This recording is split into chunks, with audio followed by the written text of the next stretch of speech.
Pinas, no? 15 Paano mo years na masasabi na ikaw ang freestyle king ng Pinas? Yeah. Harap mo sa akin yung pinakamalakas na freestyler nyo, lalabanan ko. Oh!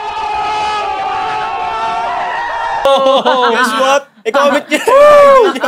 Freestyle ba, pre? Freestyle king, pre. Yan, syempre. Freestyle king, Soy.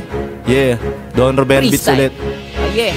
Yo, freestyle, sige papasukan ko ngayon. Nandirito tayo at nakatunog sa panahon. Echo X yung kasama, nandito na si Soy. Kaya yung mga kalaban ay laglag na sa kumunoy. Etong mga sponsor natin sa table, masarap yan, mabango yung mga flavor. Tignan nyo naman, nandito pare sa lamesa. Gusto nyo ng magaganda dito na sorpresa. O sige, pagbibigyan ko kayo ng freestyle. Bibilisan ko ba, papakitaan ko na kayo ng mga missile. Teka muna sandali, nandito lang ako habang sinasabayan yung beat na to. At mga bayo, anong akala nyo? Sinulat at nagulat at inulat ko, pero hindi, kasi isa lamang freestyle to. Pag pinaparinig sa inyo na bumabayo yung beat na to, parang binabato yung mga ulo nyo. Sa bawat kalabog kayo ay napapayo ko. Yeah, nandito kami ngayon, nasa podcast. Kung sino yung gustong makakulab kami, pasend na ng Gcash para naman masaya, upang makita nyo ang aming halaga.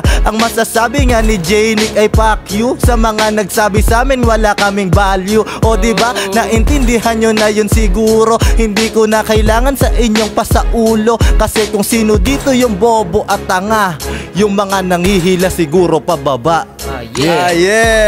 Napakalakas ng simple freestyle mo nun, Soy. Let's get it! Simple freestyle. Umakasi live session. Let's get it! Yeah. Woo!